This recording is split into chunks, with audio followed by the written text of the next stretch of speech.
Praise the lord.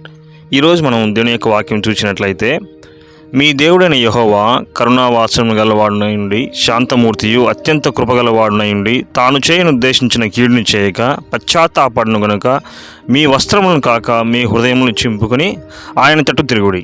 యావేలు గ్రంథం 2వ అధ్యాయం 13వ వచనం. దేవుడు వాక్యం స్పష్టంగా సెలవిస్తూ ఉన్నాడు. ఆయన కరుణావాత్సల్యం కలిగిన వాడును, అంతేకాకుండా శాంతమూర్తియు అత్యంత కృపగలవాడు అనమాట.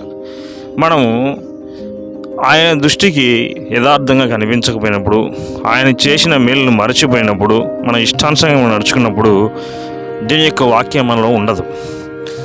మన యందు ఆయనకు సంతోషం ఉండదు.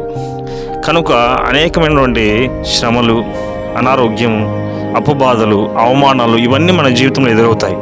ఎప్పుడైతే మనము ఇవన్నీ కూడా దేవునికి నేను వ్యతిరేకంగా జీవించాలని బట్టి ఇవన్నీ వచ్చినాయని మనం తెలుసుకొని పశ్చాత్తాపంతో ఉపవాసం ఉండి కన్నీటి ప్రార్థనతో ఆయన సన్నిధికి వచ్చి మోకరించినప్పుడు దేవుడు అత్యంత కృపగలిగిన వాడు, శాంతమూర్తియు. అంతేకాకుండా ఆయన అనుమతించినటువంటి శాపగ్రస్తమైన జీవితం నుంచి, అవమానకరమైన జీవితం నుంచి దేవుడు తప్పించగలని వాడై ఉన్నాడు.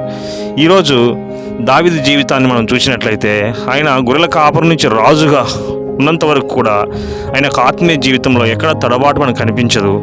మొదటి స్థానం దేవునికి ఇచ్చేవాడు.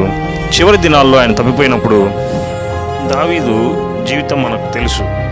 చివరి దినాల్లో కూడా ఆయన పాపం చేసినప్పుడు, ఉన్నవన్నీ పోగొట్టుకున్నప్పుడు, తన కుమారులు మరణించినప్పుడు ఎంతో పశ్చాత్తాపంతో మనఃపూర్వకంగా ఆయన ఇంటికి వచ్చి వేడుకున్నప్పుడు దేవుడు ఆయన మరణకీని కొట్టివేసి తిరిగి మరలా అదే రాజస్థితిని దేవుడు అనుగ్రహించినట్లు మనం చూస్తాం. ఈరోజు నీవు నేను కూడా ఏ విషయంలో మనం తప్పిపోయామో, ఏ విషయంలో ఆయన ఆయాస పెట్టామో, ఏ విషయంలో ఆయన బాధ పెట్టామో, ఏ విషయంలో ఆయన ప్రేమను మర్చిపోయామో ఒప్పుకొని మనఃపూర్వకంగా ఆయన సన్నిధికి వచ్చినప్పుడు, ఉపవాసంతో కన్నీటితో ఆయన సన్నిధికి చేరినప్పుడు దేవుడు తప్పనిసరిగా మనల్ని ఆశీర్వదించే విధంగా ఉంటాడు. దేవుడు ఈ యొక్క వాక్యం దీవించును గాక. ఆమేన్.